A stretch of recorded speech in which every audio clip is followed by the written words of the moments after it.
Sejam todos bem-vindos. Hoje começo a nossa reflexão com uma mensagem do nosso Mestre Jesus.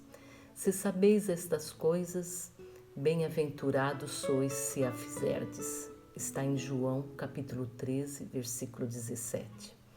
Essa mensagem nos pede uma reflexão mais amadurecida. Então vamos deixar de lado as nossas verdades absolutas, as crenças enraizadas e aceitar o convite para abrirmos-nos nesse momento para desconstruir e, se preciso for, destruir as velhas e frágeis estruturas que algumas vezes já estão por ruir dentro de nós. Basta que uma simples tempestade se apresente em nossas vidas.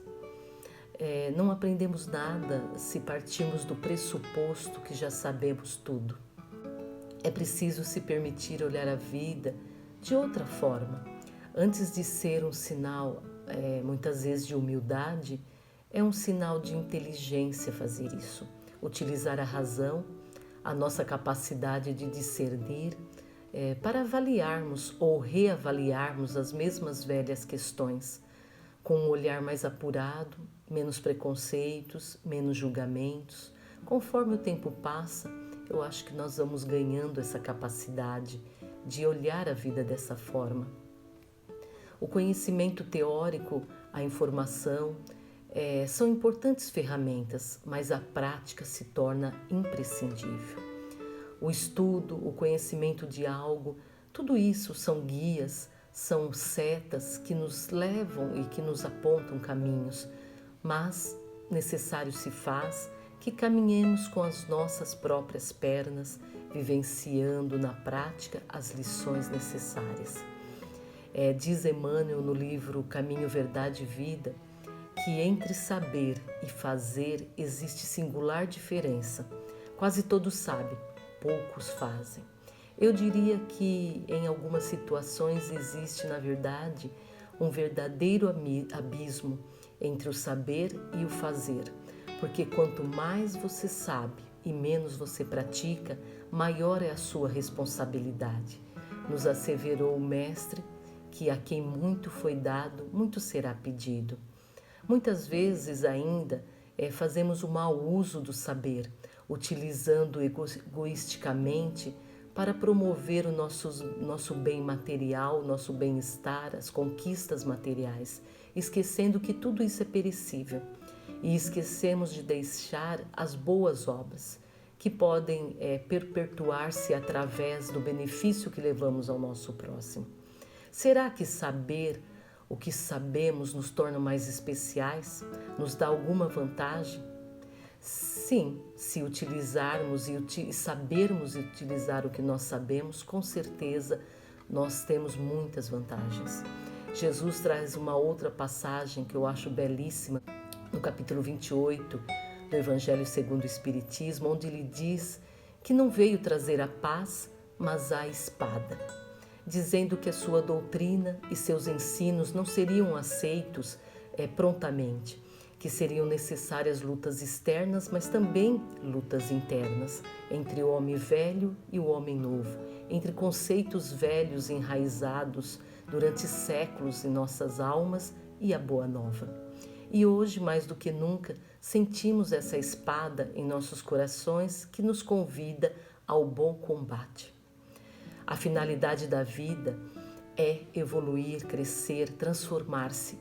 Tudo isso fazemos praticando, trabalhando na seara do bem, servindo sempre, vivendo a vida, enfrentando as nossas batalhas. Precisamos de atitudes. Os conhecimentos que trazemos dentro de nós, antes de mais nada, têm que servir para nós, para a minha edificação moral, para o meu crescimento espiritual. E depois eu estendo isso aos demais, não com teorias, mas na prática, na exemplificação. Não adianta tentarmos impor ao outro que faça aquilo que eu falo, mas não faça o que eu faço.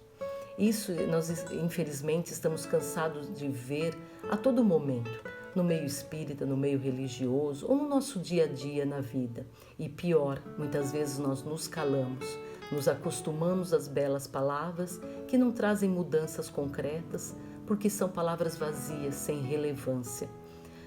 Dalai Lama, quando questionado qual seria a melhor religião, ele respondeu: a melhor religião é a que mais te aproxima de Deus, é aquela que te transforma e te faz melhor. Ninguém se transforma por palavras vazias, é preciso atitudes. Tem uma história que diz que havia um palestrante, um grande escritor, que tinha o dom da oratória e por onde ele ia, ele levava a multidão. Havia um senhor que sempre o acompanhava em todas as palestras e no final esse senhor só olhava ele de longe, balançava a cabeça em sinal de positivo e de agradecimento, e isso aconteceu por anos. Certa vez o palestrante percebeu que o senhor não estava mais indo nas suas palestras e soube que ele havia desencarnado. E passado alguns meses, esse palestrante também desencarnou, chegando a uma morada espiritual, reunido num grupo de estudos. O palestrante viu ao longe aquele espírito daquele senhor que o acompanhava em todas as palestras e percebeu que ele tinha uma certa luminosidade e foi inevitável ele comparar a luminosidade desse senhor com a sua própria luminosidade e percebeu que o senhor tinha muito mais brilho. O mentor que estava a seu lado, percebendo o constrangimento, foi logo lhe dizendo: meu amigo, aquele senhor praticou tudo o que você falou em suas palestras. Conhecimentos da boca para fora, reformas superficiais, ter comportamentos sociais para agradar as outras pessoas, por medo de não ser aceito, preocupar-se demais com o que o outro irá pensar sobre nós. Nos preocupamos mais em agradar os homens do que agradar a Deus. Ser espíritas ou cristãos apenas nos grupos religiosos, ser caridosos com hora marcada. Quando agimos assim, corremos o risco de não nos transformarmos verdadeiramente e, como palestrante, vamos um dia nos decepcionar com aquilo que nos tornamos. É preciso nos conhecer primeiramente, valorizar tudo que temos de positivo, todas as qualidades e ter a coragem de enfrentar as nossas imperfeições, as nossas sombras, para saber como nos iluminar. Cada um sabe qual parte da nossa vida requer iluminação, ou seja, quais comportamentos ou hábitos precisamos mudar. De tempos em tempos, alguém aparece com uma chama para nos ajudar na nossa iluminação. Acende o pavio da nossa vela e se afasta. Manter o pavio da nossa vela aceso é a nossa tarefa. O que é que você tem feito para se iluminar e manter essa chama acesa? Pense bem nas suas atitudes. Quantas vezes a vida nos convida a mudarmos e nós, por comodismo ou por medo, preferimos nos manter na mesma posição, reclamando, se vitimizando, autopiedade, autotolerância, tudo em demasia. O que realmente você faz para mudar a sua vida? Quanto a vida que você leva hoje te incomoda e quanto você se esforça para sair dessa situação? Ficamos cegos e surdos para os chamados dos amigos espirituais, simplesmente porque eles não dizem aquilo que eu quero ouvir. Os amigos espirituais, eles nunca descerão para errar conosco. Nos convidam a subir, mas ser conivente com os nossos erros, isso não. Você realmente quer respostas para as suas questões íntimas? Você realmente está preparado para ouvir a verdade? Ou será que sempre queremos a nossa verdade, mesmo que essa verdade seja uma ilusão?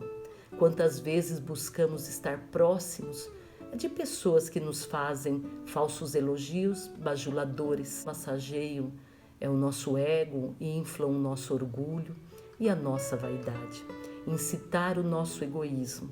E nós aceitamos e, pior, gostamos. Nos distanciamos de outras pessoas que tentam nos alertar, nos despertar, que vez ou outra diz com firmeza: você está errado sim. Você precisa mudar. Saber e saber fazer. Vamos fazer aquilo que sabemos, vamos ensinar aquilo que aprendemos e vamos nos abrir às novas lições, pois somos eternos aprendizes. A vida nos convida a sermos firmes em nossos propósitos e seguirmos a nossa vida pautada nos ensinos do Cristo. E o Cristo foi e é atitude, prática e ação. Uma boa semana a todos e até a próxima, se Deus quiser.